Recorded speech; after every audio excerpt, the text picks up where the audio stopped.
உச்சத்தை தொட்ட தங்க விலை. மீட்க முடியாத அடகு நகையை விற்பதற்கு இதுவே சரியான நேரம். இனியும் யோசிக்காதீங்க.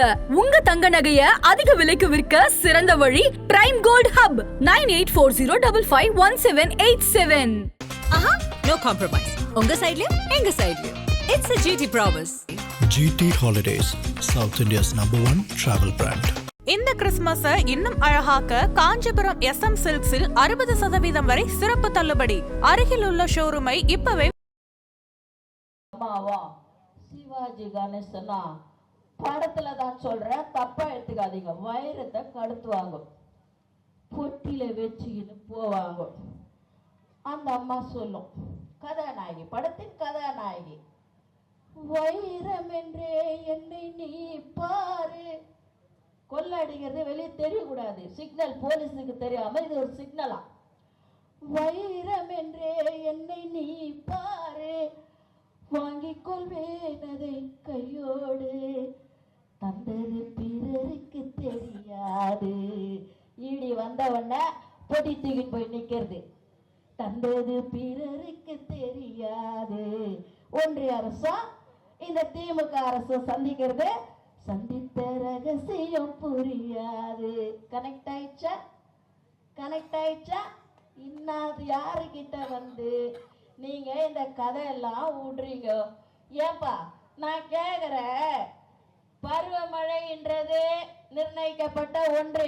அதிகமா வரலாம், குறைவா வரலாம், வராம போகலாம், கால சூழ்நிலை. ஆனால் பருவமழை என்றது ஒண்ணு இருக்குதா இல்லையா?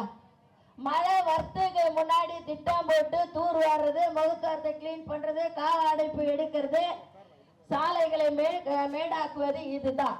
வெள்ளம் வந்த பிறகு மோட்டர் செட்டு போட்டு தண்ணி எடுக்கிறதா மழை நீர் வடிகால் திட்டம். அறிவாளிங்களா? எந்த யூனிவர்சிட்டியில படிச்சீங்க தண்ணி வந்தவன மோட்டர் செட்டு போட்டு எடுக்கிறதுக்கு? அறிவாளிகளே, 4000 கோடி எங்க? இவர் தான் என் நண்பர், அவர் தான் என் வழிகாட்டி அப்படின்னு சொல்லி இருக்குது. பக்கத்துல இருக்கிறவங்க எல்லாம் ஒன்னும் புரியல.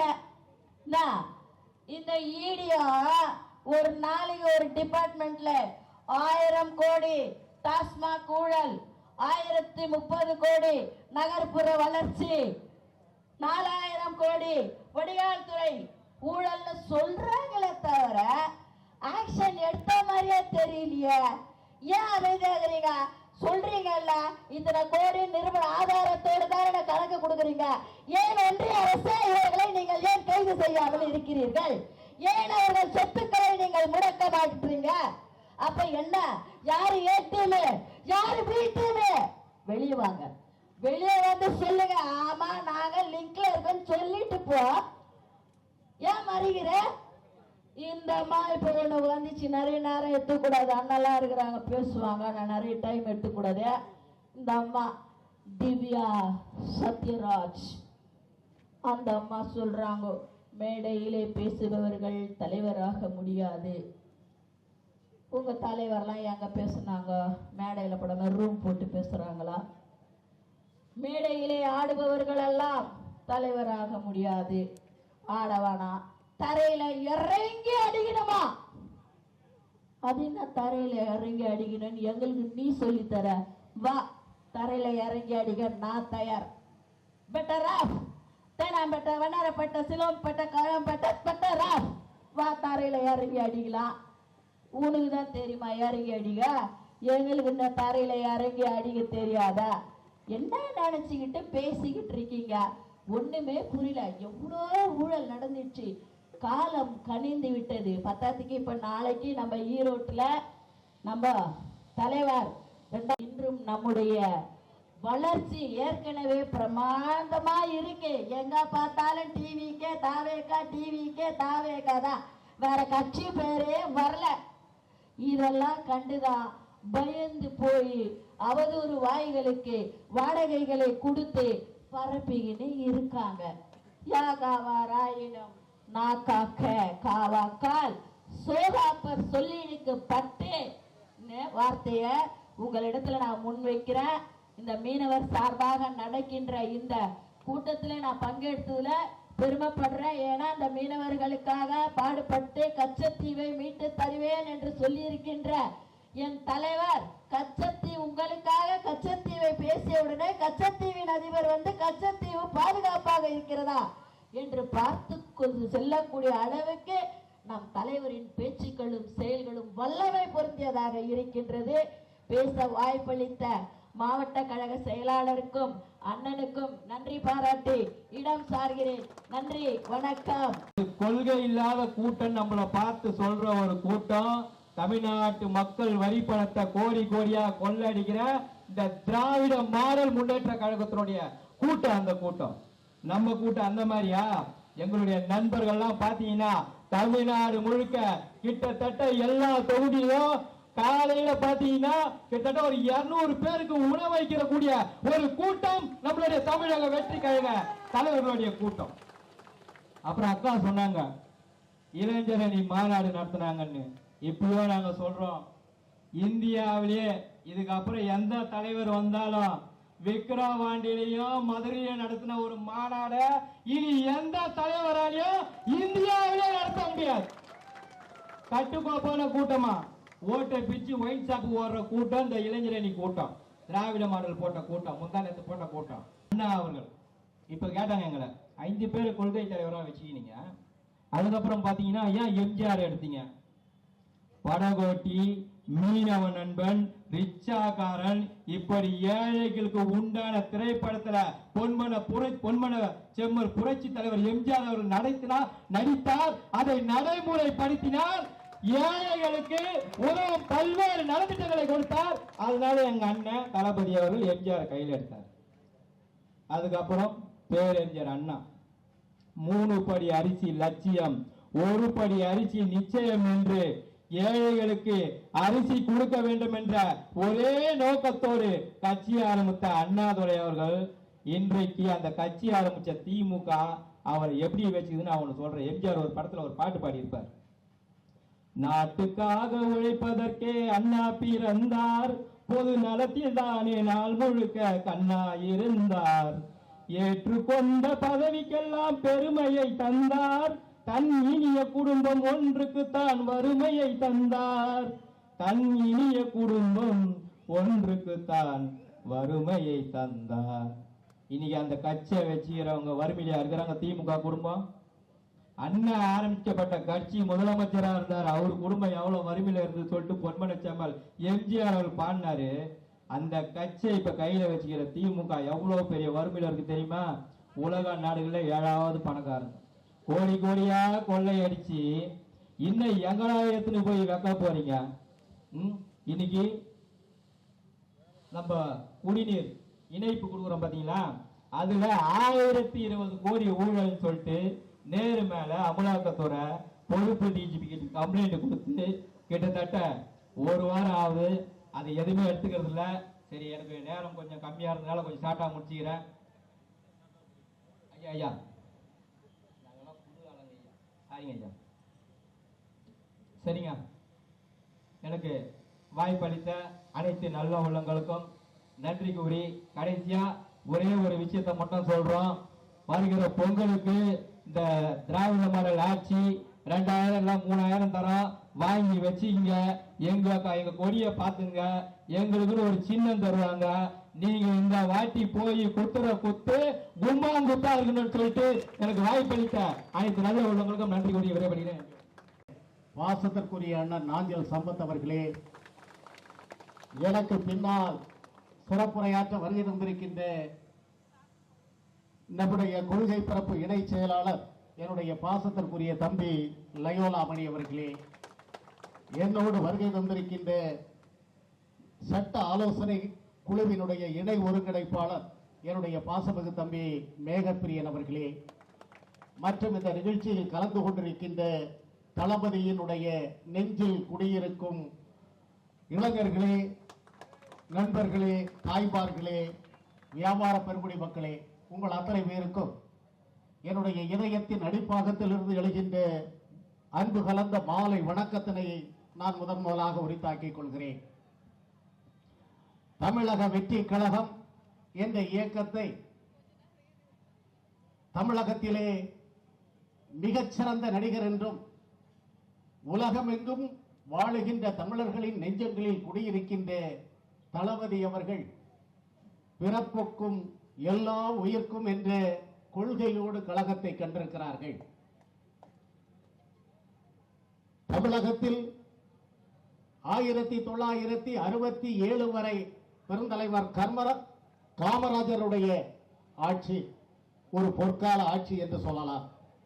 ஏனென்று சொன்னால் செல்லுகிற சாலைகளை கேளுங்கள், அது சொல்லும் நான் பெருந்தலைவர் காமராஜர் காலத்தில் உருவாக்கப்பட்டவர் என்று. பள்ளிக்கூடங்களை கேளுங்கள், அது சொல்லும் நான் பெருந்தலைவர் காமராஜர் காலத்தில் உருவாக்கப்பட்டவர் என்று. கல்லூரிகளை கேளுங்கள், அது சொல்லும் நான் பெருந்தலைவர் காமராஜர் காலத்தில் உருவாக்கப்பட்டவர் என்று. அணைக்கட்டுகளை கேளுங்கள், அது சொல்லும் நான் பெருந்தலைவர் காமராஜர் காலத்தில் உருவாக்கப்பட்டவர் என்று. அதற்கு பிறகு 49 திராவிட முன்னேற்ற கழகம் என்ற இயக்கம், உண்மையிலேயே பெரியார் அவர்கள் திராவிடர் கழகம் என்ற இயக்கத்தை சமூக நீதிக்காக மட்டும் ஆரம்பித்தார்கள். சமூக நீதியை வைத்து நாம் எப்படி பிழைக்க வேண்டும் என்று நினைத்தவர்கள் திராவிட முன்னேற்ற கழகம் என்ற இயக்கத்தை ஆரம்பித்தார்கள். 5 பேர் கூடி ஆரம்பித்த கழகம். அன்று ஆரம்பிக்கின்ற நேரத்தில் எல்லோரும் பஞ்ச பாவப்பட்டவர்கள். ஆனால் இன்று திராவிட முன்னேற்ற கழகத்தில் இருப்பவர்களினுடைய சொத்து மதிப்பை நீங்கள் எண்ணி பார்க்க வேண்டும். எதற்காக ஆட்சிக்கு வந்தார்கள்? எதற்காக ஆட்சிக்கு வந்தார்கள்? அன்று பெருந்தலைவர் அவர்கள் காமராஜர் அவர்கள் இந்த நாட்டை ஆண்ட போது சில பஞ்சங்கள் ஏற்பட்ட நேரத்தில் நாங்கள் ஆட்சிக்கு வந்தால் 3 படி அரிசி தருவோம் என்று சொன்னார்கள். முதல் நாளிலேயே பொய்யை சொல்லி இந்த மண்ணிற்கு ஆட்சிக்கு வந்தவர்கள் திராவிட முன்னேற்ற கழகக்காரர்கள். தற்போது ஸ்டாலின் கடந்த தேர்தலிலே என்ன சொன்னார்? 556 தீர்மானங்கள், 556 வாக்குறுதிகளை தந்து நாங்கள் ஆட்சிக்கு வந்தால் இதை அத்தனையும் நிறைவேற்றுவோம் என்று சொன்னார். முதலாக சொன்னது நீட். ஒழித்தாரா? நீட்டை கொண்டு வருவோம் என்று சொன்னார். கொண்டு வந்தாரா? இல்லை. அவருடைய மகன் மதுரையில் எய்ம்ஸ் ஆஸ்பத்திரியில் இருந்த ஒரு செங்கலை திருடி கொண்டு ஊர் ஊராக நடந்தார். இன்று வரை அந்த எய்ம்ஸ் ஆஸ்பத்திரி வந்ததா? இல்லை. மின்சார கட்டணம் 2 மாதத்திற்கு ஒரு முறை எடுக்கின்ற போது அதிகமாக வருகிறது, நாங்கள் மாதத்திற்கு ஒரு முறை எடுப்போம் என்று சொன்னார்கள். எடுத்தார்களா? இல்லை. நாங்கள் ஆட்சிக்கு வந்தால் 500 ரூபாய்க்கு சிலிண்டர் தருவோம் என்று சொன்னார்கள். கொடுத்தார்களா? இல்லை. நாங்கள் ஆட்சிக்கு வந்த பிறகு மதுவிலக்கு முழுமையாக செய்து விடுவோம் என்று சொன்னார்கள். செய்தார்களா? இல்லை. வாழ்க்கையிலேயே பொய்யை மட்டும்தான் சொல்லி இந்த நாட்டிலே ஆட்சியை பிடித்தவர்கள் திராவிட முன்னேற்ற கழகக்காரர்கள். மீண்டும் இன்று 10 பேர் கொண்ட ஒரு குழுவை போட்டுவிட்டார்கள். எதற்கு? அடுத்த தேர்தலில் நாங்கள் என்ன செய்ய போகிறோம் என்று எழுதுவதற்காக இன்று அறிவித்திருக்கிறார்கள். 10 பேர் கொண்ட ஒரு குழு. இவர்கள் எழுதுவார்கள், இந்த நாட்டில் எதுவெல்லாம் செய்ய முடியாதோ அதை எல்லாம் செய்வோம் என்று எழுதி ஏமாற்றுவதற்காக. ஒன்றை மட்டும் சொல்லுகிறேன், பெருந்தலைவர் காமராஜர் இந்த நாட்டை ஆண்ட காலம் வரை தமிழ்நாட்டிற்கு 1 ரூபாய் கூட கடன் இல்லை. 67 அவர் ஆட்சி முடிகின்ற நேரத்தில் 1 ரூபாய் கூட கடன் இல்லை. 71 தான் கருணாநிதி ஆரம்பித்து வைக்கிறார் கடன் வாங்குவதற்கு. இன்று 9.5 லட்சம் கோடி கடன் தமிழகத்தின் பேரில் இருக்கிறது. கடந்த அண்ணா திராவிட முன்னேற்ற கழக ஆட்சி 2021 வரை 5.5 லட்சம் கோடி கடன். இன்று இந்த 4 ஆண்டுகளில் திராவிட மாடல் அரசு வாங்கிய கடன் 4 லட்சம் கோடி. 9.5 லட்சம் கோடி கடன். இதற்கு வட்டி செலுத்த வேண்டும். யார் செலுத்துவார்? தமிழக அரசு செலுத்த வேண்டும். எங்கிருந்து செலுத்துவார்கள்? நம்மிடம் வரியாக பெற்று செலுத்துவார்கள். மாதம் 5500 கோடி ரூபாய், வருடத்திற்கு 65,000 கோடி ரூபாய் வட்டியாக செலுத்திக் கொண்டிருக்கிறோம். இது அத்தனையும் உங்கள் மீது திணிக்கப்படுகின்ற வரி என்பதை நீங்கள் புரிந்து கொள்ள வேண்டும். எனதருமை சகோதரர்களே, இந்த நாட்டை காப்பாற்ற வேண்டும் என்பதற்காக ஆண்டவன் மனிதனாக அவதரித்ததாக வரலாறு. அப்படி இந்த உலகத்திற்கு இறை தூதர்கள் வந்தார்கள் இந்த நாட்டை காப்பதற்காக, ரட்சிப்பதற்காக. முதலில் வந்தவர் ஆபிரகாம், இரண்டாவது கிருஷ்ணர், மூன்றாவது மோசஸ், நான்காவது ஜொராஸ்டர், ஐந்தாவது புத்தர், ஆறாவது ஜீசஸ் கிரைஸ்ட், ஏழாவது முகமது நபி, எட்டாவது பாப், ஒன்பதாவது பகாவுல்லா, பத்தாவது ஒருவர் வருகிறார் என்று சொல்கிறார்கள் கல்கி பகவான். இவர்களெல்லாம் ஆன்மீக வழியில் இந்த மக்களை மீட்டெடுப்பதற்காக, இந்த மக்களை ரட்சிப்பதற்காக, இந்த மக்களை காப்பதற்காக இந்த மண்ணிற்கு வந்தவர்கள். அதுபோல இந்த இரண்டு கழகங்களிடமிருந்து இந்த மக்களை காப்பதற்காக அந்த ஆண்டவனால் அனுப்பப்பட்ட தலைவர் தான் நம்முடைய தளபதி என்பதை நீங்கள் புரிந்து கொள்ள வேண்டும்.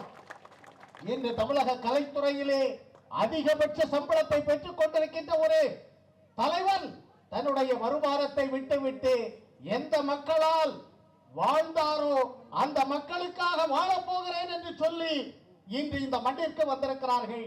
நாளை இந்த மண்ணில் நல்லதொரு ஆட்சி, ஊழலற்ற ஒரு ஆட்சி, பெண்களை பாதுகாக்கின்ற ஒரு ஆட்சி, போதைப் பொருள் இல்லாத ஒரு ஆட்சி இங்கு நடைபெற வேண்டும் என்று சொன்னால் மரியாதைக்குரிய நம்முடைய இளைய தளபதி அவர்களுக்கு உங்களுடைய வாக்குகளை தந்து உங்களுடைய ஆதரவுகளை தாருங்கள் என்று வேண்டி விரும்பி கேட்டு விடைபெறுகிறேன். நன்றி, வணக்கம்.